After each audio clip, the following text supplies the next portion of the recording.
tiempo, así como el abogado a veces llega recién contratado y se quiere una hora, le damos un margen prudencial, y también al fiscal se le debe dar su tiempo y también después hacerle las preguntas a la mejor. La ley nos faculta preguntar, pero no para con el fin de hostigar ni se vayan a molestar, ¿no? Sino llegan superiores, por ejemplo, muy bien el doctor Campana, por ejemplo, la doctora Sotelo, el doctor Mota, el doctor Chávez, satisfacen con amplia solvencia las preguntas del colegiado y nos hacen sacar una resolución de calidad con la información que nos dan, porque conocen plenamente su caso. Entonces cuando nosotros, ya cuando ellos, y más aún cuando ellos mismos relatan el hecho, relatan el caso, se hace más fácil la solución del caso, pero cuando el fiscal llega sin información, o llega información incompleta, o introduce información incompleta, el colegiado, ¿qué tiene que hacer? Receso para resolver mañana. O tomarse los 2 días para recién leer todo lo que el fiscal no leyó, o lo que el abogado no leyó. Y eso genera atraso, porque primero no se resuelve en el caso que se quiere.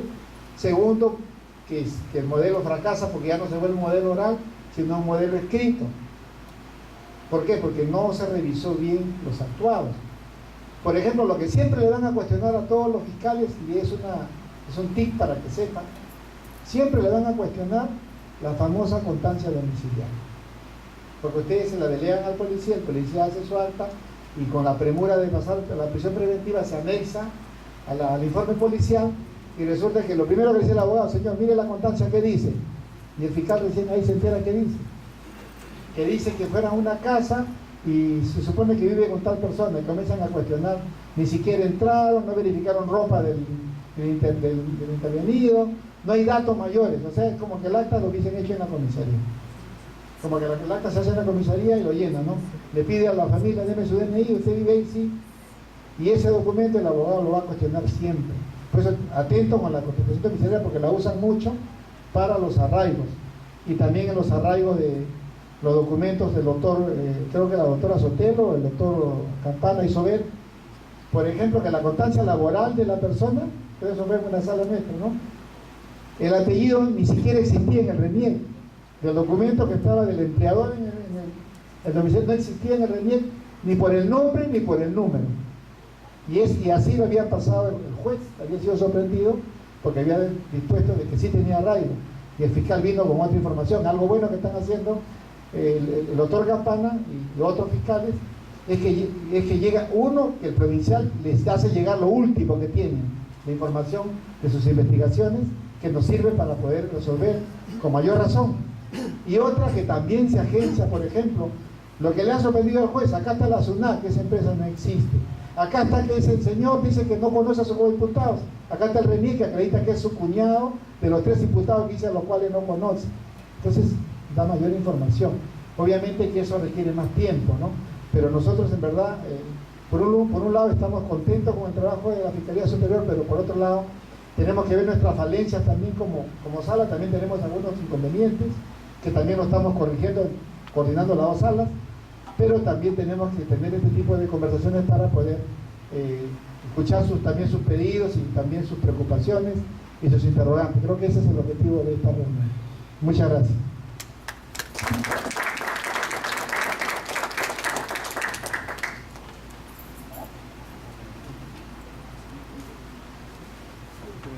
No sé si hubiera alguna pregunta.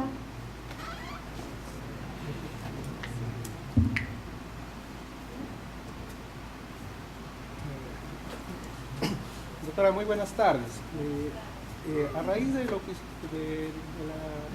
que expuso la doctora Rugel en el sentido de que, por ejemplo, en ese caso de violación solamente tenía la información de la mamá, pero la niña no había hecho ninguna imputación con quién era el agresor sexual. El tema que nosotros, el tema que nosotros tenemos en Cámara GESEL, yo soy fiscal de familia, muchas veces cuando se lleva a cabo en la Cámara GESEL la declaración de la menor, se trata de sacar la mayor información posible para la identificación de quién es la persona que ha incurrido en el hecho delictivo.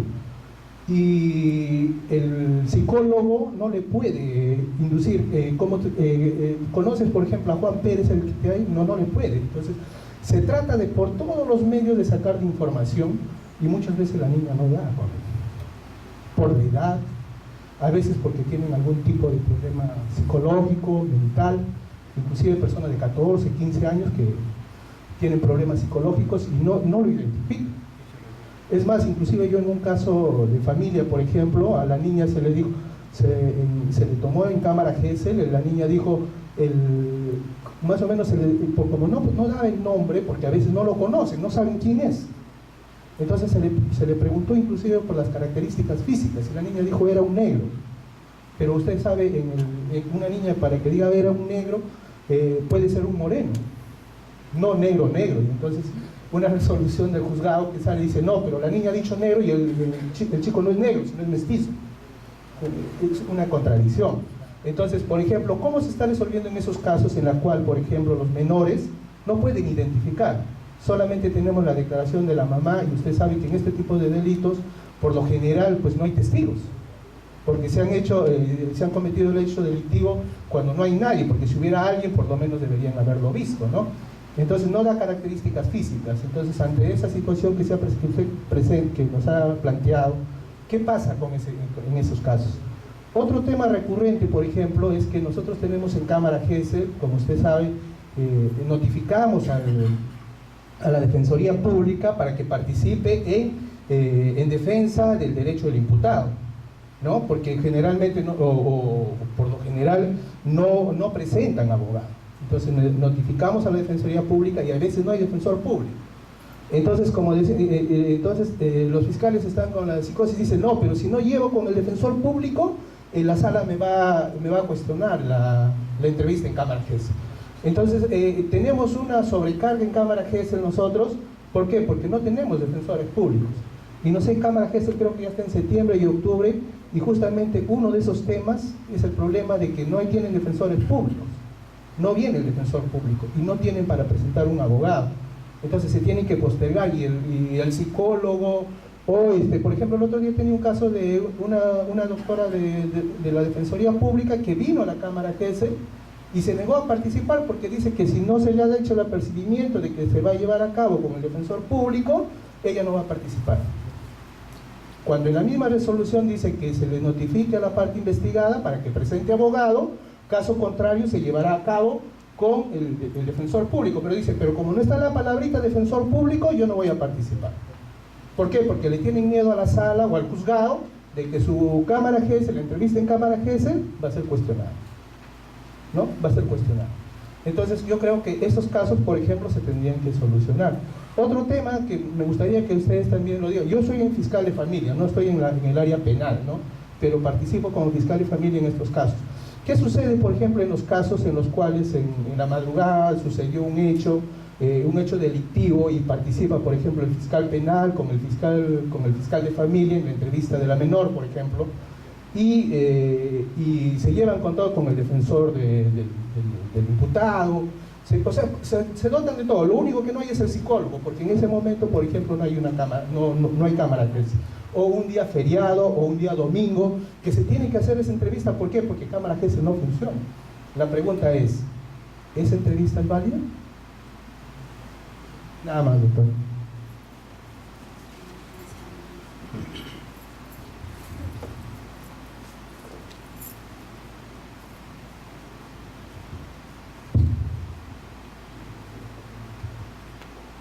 Estadísticamente, por lo menos los casos que hemos tenido que revisar, no hemos advertido las situaciones que tal vez en familia sí se dan, ¿no?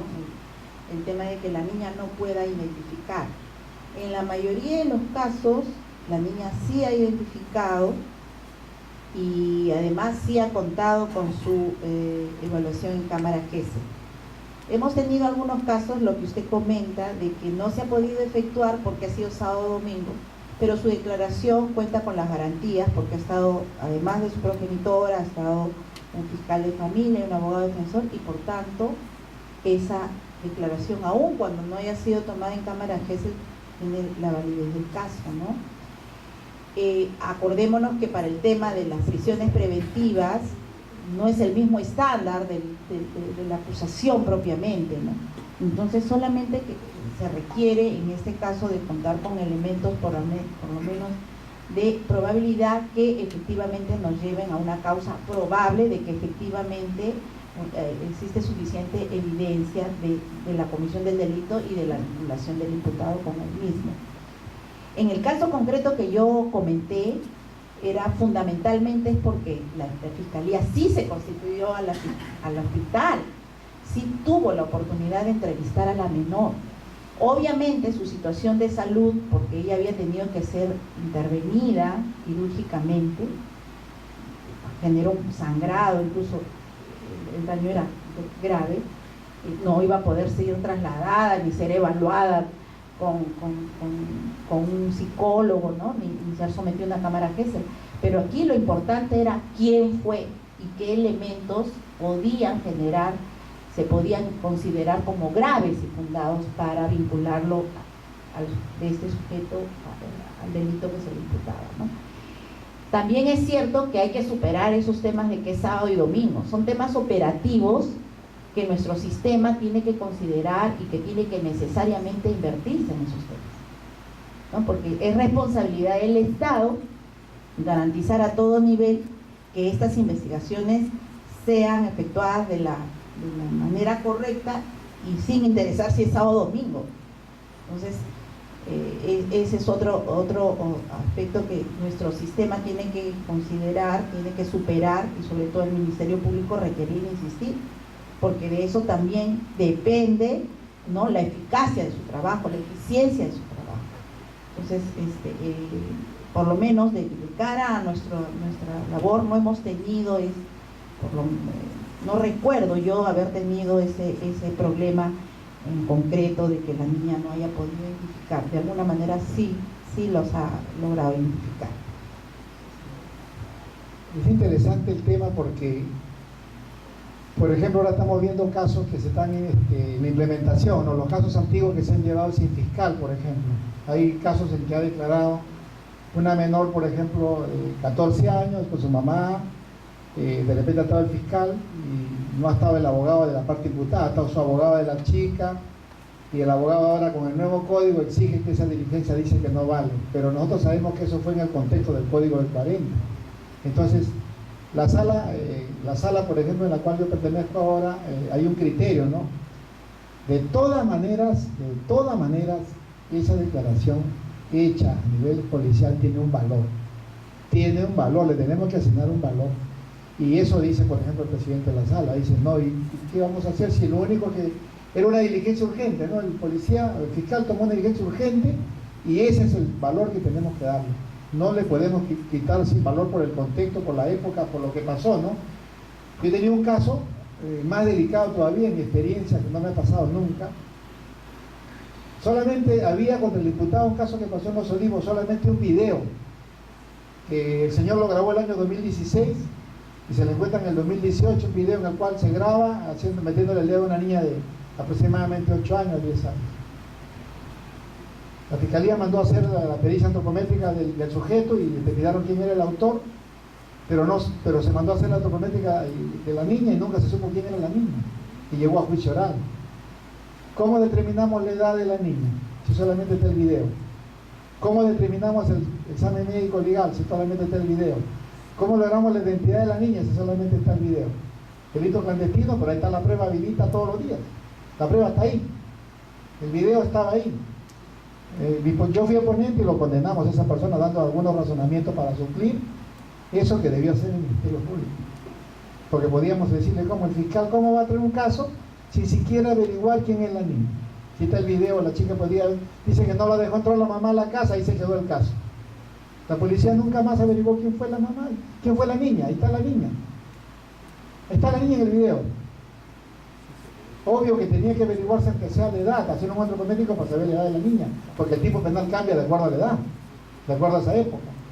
Pues nosotros hemos tenido que hacer un ejercicio de argumentación, ojalá que la Suprema lo pase, pero para poder suplir lo que debió hacerse en ese caso. Yo digo, como fiscal, lo primero que debemos hacer, averiguar pues, que la familia del imputado, llegar a poder determinar los datos de la menor.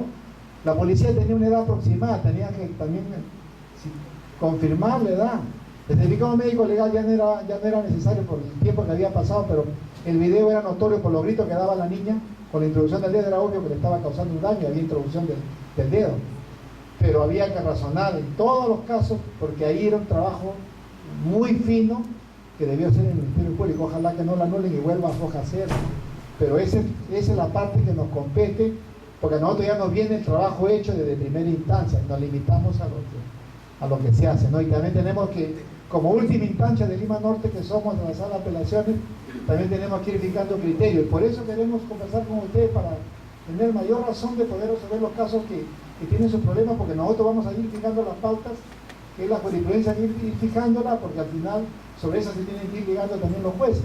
A los jueces también vamos a tener un conversatorio con ellos para decirle, oye, yo no quiero que me hables de Roxin, ni me digas que la prisión preventiva es la última racha y todo un rollo de 3 páginas que no nos sirve al final. Porque lo que queremos es saber qué concretamente pasó en el caso y qué pruebas tienen, qué elementos de convicción tienen, para poder definir una situación de ellas, ¿no? Porque ya de doctrina ya creo que ya no van a evaluar eso, y ya todo el mundo lo hacía por el consejo y todo lo demás, pero creo que lo que quiere la gente es respuestas concretas en un razonamiento de un caso, ¿no? No sé si tienen alguna pregunta más, algún comentario.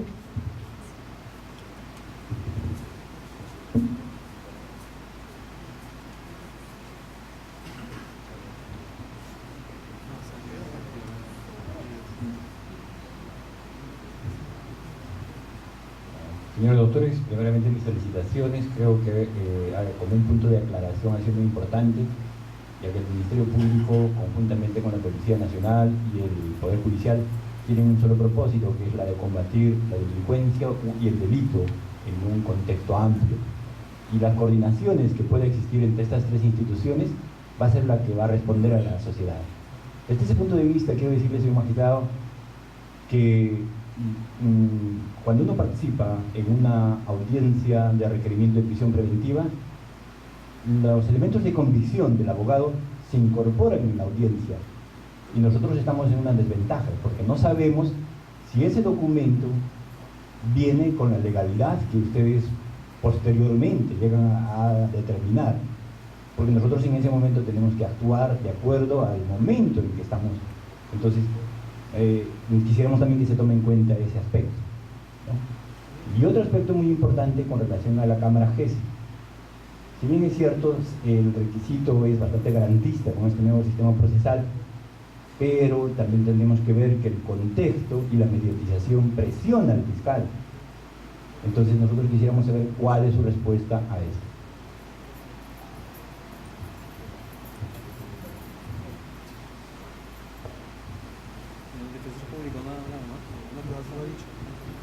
Precisamente en relación a lo que usted está mencionando, que el Ministerio Público desarrolla su actividad en audiencia propiamente con lo que tiene y con lo que se presenta en ese momento, es cierto. Y es por eso importante 2 cosas. Tener en consideración que cuando se revise esa decisión en sala es posible incorporar nuevos elementos de convicción o nuevas evidencias que permitan reforzar cada uno de estos presupuestos para la prisión preventiva, concretamente. Y el otro aspecto que yo me permito felicitar es que los fiscales provinciales, cuando tienen conocimiento de esta audiencia, le informan al fiscal superior en qué medida han avanzado sus investigaciones. O sea, le apoyan en el sustento de esa impugnación, ¿no? Por eso es que, como decíamos, se ha logrado verificar que hay documentos que han sido presentados en audiencia y finalmente han determinado ser falsos y nosotros hemos ordenado que se le procese. Y hemos tenido 3 casos en ese sentido, con documentos falsos, con boletas falsas, con empleadores que no existen, y el Ministerio Público lo ha solicitado y así se ha dispuesto y se ha denunciado. O sea, hay que tener en cuenta que sí se pueden incorporar nuevos elementos y que el trabajo de la Fiscalía, a pesar de la jerarquía, no hay que olvidar que es único. Y es bueno esta práctica en la que el fiscal provincial incluso ha acudido, ¿no? Y se le ha acreditado como tal. fiscal superior dice, estoy acompañado del fiscal provincial que es el caso, y se acredita, y da su nombre y todo. Porque entendemos que el Ministerio Público es único y está haciendo su labor, sin importar a qué nivel estamos hablando. Estamos hablando de una postura del Ministerio Público que se está tratando de reforzar a todos los niveles, ¿no? Entonces, ese aspecto me parece importante. Y el tema de la Cámara Gesell que usted menciona, muchas veces de la imposibilidad, creo, ¿no? De la imposibilidad de llevar a cabo. Mire, obviamente, como bien lo ha dicho Oscar, nosotros tenemos que darle un valor a esa manifestación y ver el contexto en la que ha declarado esa mamá. Yo no le puedo exigir al Ministerio Público que me traiga una evaluación psicológica cuando la menor está siendo intervenida en un hospital y está obviamente internada en un hospital, ¿no? Entonces, son situaciones que se presentan de manera diferenciada y que obviamente nosotros también tenemos que valorar. Además, no hay que tomar en cuenta también que a veces, por ejemplo, algunos jueces y algunos fiscales se van al Acuerdo Plenario 2 del 2005 para decir que está la sola declaración de la víctima, corroborada con otros elementos periféricos, pero a veces tienen pruebas directas. O sea, el fiscal, a veces teniendo pruebas directas, quiere aplicar el Acuerdo Plenario. Por ejemplo, tengo la versión de la mamá que lo vio a la menor con el papá en la cama, por ejemplo. Ya tiene la testigo y tiene la menor. Y ya solamente tiene que dedicarse a trabajar la versión de la mamá, no más. Pero quieren aplicar el Acuerdo Plenario, que es solamente cuando solamente está la víctima con el imputado. En cambio, cuando hay un testigo, hay que trabajar con el testigo. Y ya no invocar el Acuerdo Plenario, que es irrelevante ahí, porque ahí hay un testigo. Cuando no hay testigos, entra el Acuerdo Plenario. Entonces veo que algunos jueces también sentencian invocando el Acuerdo Plenario. Nosotros decimos, confirmamos, pero no porque estás invocando el Acuerdo Plenario, sino porque tenemos que tú tienes un testigo que vio los hechos y que ha declarado coherentemente en toda la investigación, ¿no? Entonces es necesario, por eso le damos un valor, pero aparte de eso, también los demás elementos juegan, ¿no? Las circunstancias, si se quedaba solo con la víctima, si es su padrastro, el hecho que dejó de trabajar, la niña estaba de vacaciones.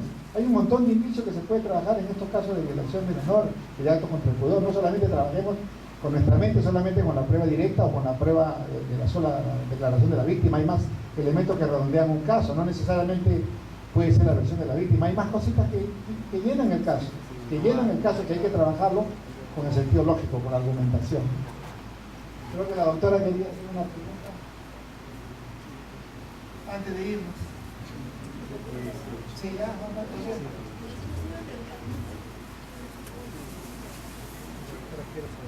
Doctores, buenas tardes. Realmente gracias, se ha convertido prácticamente en un conversatorio y creo que es lo mejor y así todos aprendemos más. Le quería hacer dos preguntas, quizás también yendo en el sentido del colega que le preguntó acerca de la presencia del defensor público en los casos de las diligencias en Cámara Gesell.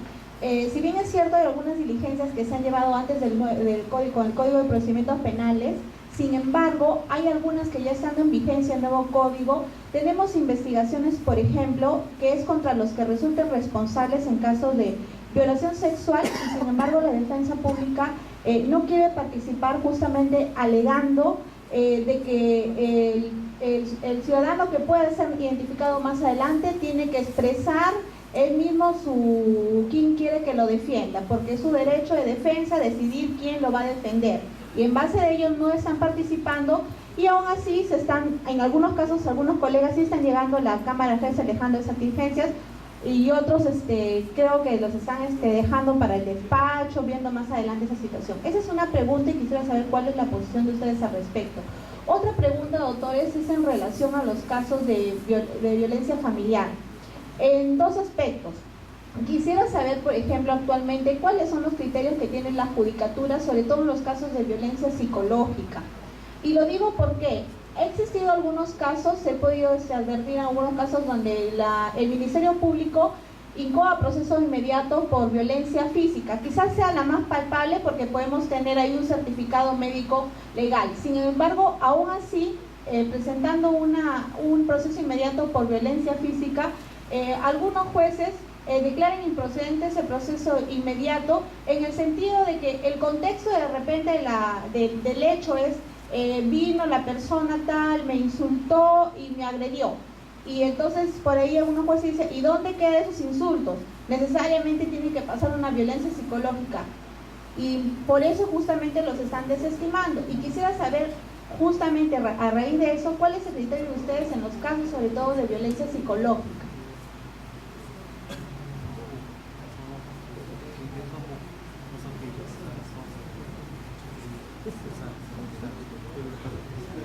En principio no podría decir cuál es nuestra posición cuando no hemos tenido particularmente ningún caso de ese tipo, ¿no? Obviamente sí nos ha llegado casos de intentos de feminicidio y acuerdos en algunos casos que se han desaprobado, pero en el contexto específico del que usted me manifiesta no hemos tenido ninguno, y yo no me precipitaría a dar una información, es decir, cuál es su criterio cuando no hemos tenido una incidencia en ese aspecto, ¿no? No sé si... ¿Qué pasa, doctora? Que cuando la vez pasada justo conversábamos con varios fiscales en una reunión con el doctor, justamente le iba a comentar algo, ¿no? El doctor Terrell, y le disculpo al doctor Salinas porque hubo una descoordinación con él, el doctor Terrell ha dicho, nos ha comunicado que quiere reunirse con los fiscales. Nosotros lo invitamos a nuestra sala, al grupo de fiscales que quiera ir, los 10 fiscales cada jueves y una tarde podemos reunir un rato para ver temas puntuales, de repente de ver cómo desarrollar la audiencia, qué queremos, cómo queremos que esta corte, que es la más grande del país, tenga la mejor respuesta en nuestro trabajo, que los jueces caminemos bajo el mismo idioma como lo que ustedes nos están pidiendo. Por ejemplo, un día le preguntan a los dos, es lo mismo que usted pregunta, dice, doctor, abajo están haciendo esto, los jueces están haciendo barbaridades, y le dijo, ¿apelaste? ¿Por qué no apelas cuando el juez te está denegando? Porque ahí parece un exceso, te está llevando un caso de violencia física y te quiere exigir algo que tú no quieres porque tú eres el titular de la acción penal. Señor, yo no quiero violencia psicológica cuando yo soy el titular de la acción penal, y usted no me puede obligar a mí, porque ni nosotros podemos obligar al fiscal cuando se decide que siga adelante con su apelación, ni ningún juez puede obligar al fiscal provincial que le cambie el requerimiento. No se puede hacer. Si ahora mismo estamos discutiendo como lo que dice con las casaciones, que hay 4 casaciones contradictorias, que se debe revisar el tipo penal o no se debe revisar, en eso estamos, ¿no? Entonces, ¿cuál es la receta ahí? Impugnar para que el colegiado fije un criterio a nivel de los jueces y decirle, sí puedes, no puedes, cosa que le podamos decir por ese nivel. En cuanto a lo otro, de lo que resulta responsable, yo creo que ahí, como son casi pruebas inmediatas, porque la menor no va a poder decir eso a cada rato, parece que en todo caso sugerir una prueba anticipada, como estamos ya ahora los jueces vigentes y también necesitan trabajar los jueces HIT porque no tienen mucha carga, decirle, señor juez HIT, fíjeme una prueba anticipada y cite usted de oficio a ver si no va a venir. Entonces lo haces lo llevas a cámara GESEL al juez y lo llevas al abogado defensor público, que al juez le va a decir, usted tiene que estar ahí. Llévalo con prueba anticipada y ya te evitas. ¿Por qué? Porque la chica se va a olvidar, la chica puede ser manipulada. El tiempo, en el caso que yo condené a cadena perpetua, digo, ¿cómo la manipularon a esa chica que ni la mamá quiso ir, ni la tía, toda la familia se desapareció? Ahí puede borrarse los elementos de convicción. Lo ideal entonces es hacer una prueba anticipada, pedirle al juez, que el juez venga a cámara GESEL, fija el defensor público y lo hace con el juez y ya se evita para juicio. Es una prueba que ya tienes prueba para juicio. En cambio acá la tienes como prueba, como elemento de convicción que se te va a ir diluyendo en el tiempo, e inclusive puedes, no hay ni forma de introducirlo al Poder Judicial para que el juez te autorice, más que la única forma, la prueba anticipada, la única.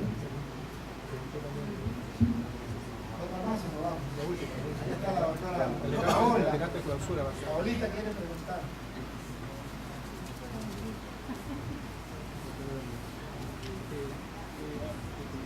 Muy buenas noches, doctor Pisos. Como doctora, bueno, felicitarles pues por su gran exposición. Al respecto, doctor, bueno, actualmente me encuentro a cargo de las cámaras GESEL, representando pues a los fiscales penales, a los despachos penales. Mi pregunta es, tuve un caso la semana pasada respecto de que un fiscal provincial había solicitado una prueba anticipada ante el juez penal. Sin embargo, el juez penal no le había dado ninguna respuesta, ya pues había pasado 15 días, y que si bien es cierto el Código Procesal Penal indica que en plazo de 2 días el juez tiene que contestar, sin embargo no había ninguna respuesta. Pero el fiscal penal me indicó que sí o sí lo lleve a cabo la Cámara GESEL, pero le digo, doctor, usted ha pedido una prueba anticipada, yo no podría llevarlo a la Cámara GESEL toda vez que el juez tiene que estar acá dirigiendo esa Cámara GESEL. Pero no, el juez no me ha contestado y deja tu constancia en todo caso, pero sí o sí me llevas a cabo esa Cámara GESEL. Entonces mi pregunta es, ¿sería válido una Cámara GESEL llevar a cabo, pese a que el fiscal ha solicitado una prueba anticipada, sería válido llevar una Cámara GESEL solamente por la fiscal penal, el fiscal de familia, el abogado y bueno, y la víctima? Sí. Le indiqué y me dijo, no, yo solamente voy a enviar copias a la OMA, ¿por qué no me ha contestado? Y simplemente tú llevas a cabo. Le indiqué, le sugerí. Nadie me está yendo contra la ley, porque Sí. no puede pedir prueba anticipada y hacerla él. Claro, claro. Que le pidan una confirmatoria de incautación y él no más incautación, no puede hacer. O él, por ejemplo, ¿no? Los hallazgos de drogas. ¿Los hallazgos de drogas son confirmados o no son confirmados? Porque no es una incautación. ¿Qué hago con los casos antiguos de Anteserpos? Algunas salas están diciendo, pídeme la confirmatoria porque tú hallas para incautar. Otros podrían decir, no, pero si es un hallazgo, la ley y el código no habla de eso. Pero la propia naturaleza exige la incautación, ¿no? Entonces, si el fiscal está pidiendo la Cámara GESEL y él mismo se está lanzando por la liebre a hacer su diligencia, me parece que va a generar ese problema él también, porque le van a decir, ¿cómo te ocurre pedir una prueba anticipada y sin desistirte, adelantarte a hacer la prueba? Es como pedir un allanamiento, ¿no? Exacto. Pido al juez, pero yo lo hago y después me doy cuenta. Exacto. Yo creo que ahí va a haber problema para ambos. Claro, doctor. Respecto a otra pregunta, doctor, mire, lo que sucede es que existen varios casos de los despachos provinciales penales respecto de que existe un montón de denuncias contra los que resulten responsables. Sin embargo, envían para que se lleve a cabo. En mi caso yo no estoy llevando a cabo, ¿por qué? Porque también no podemos estar revictimizando a cada momento, porque el abogado de la defensa pública no participa, toda vez de que indican de que no existe una persona identificada. No hay a quién voy a defender porque no es contra los que resulten responsables. Entonces, a nosotros nos tienen que llevar, y particularmente yo no estoy llevando a cabo, porque no me parece que, si bien es cierto, algunos fiscales dicen no, pero la averiguación de la verdad, ellos van a ir, en ese momento la víctima va a indicar quién es el responsable. Pero me parece que en ese extremo sería nula dicha Cámara GESEL, porque no está presente el abogado del imputado. Bueno, ¿o cuál es su opinión si no se lleva a cabo sin abogado del imputado dicha Cámara, doctor? Gracias.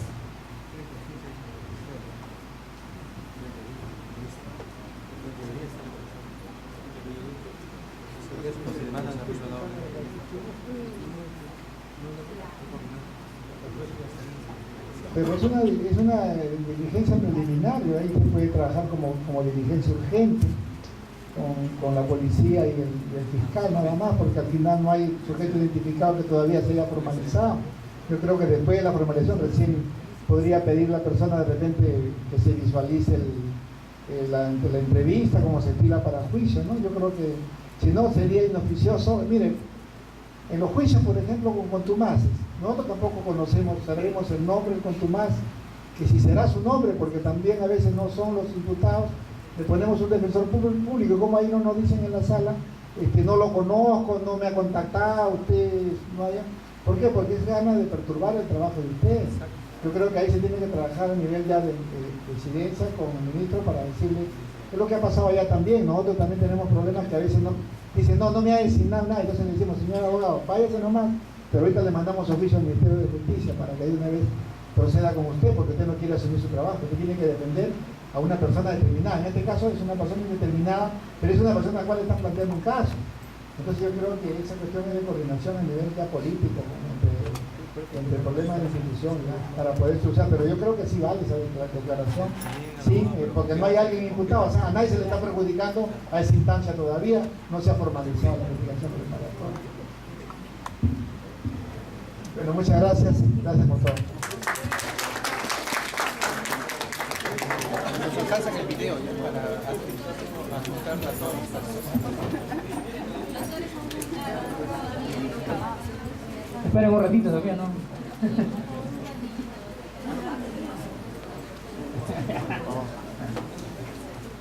Bueno, señores jueces superiores, agradecerles por su participación y colaboración esta tarde, y nos han abierto varios temas y les comprometemos en el futuro seguir así debatiendo. Y a su vez, doctora, en nombre acá de las ambas presidencias de la Junta de Fiscales Superiores y Provinciales, le queremos hacer la entrega de este diploma.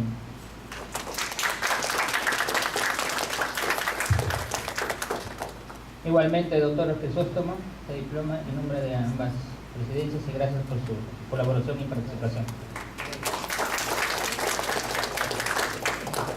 Entonces, sí, damos por cerrado esta actividad, y será hasta un próximo martes. Y muchas gracias a doctores. Gracias.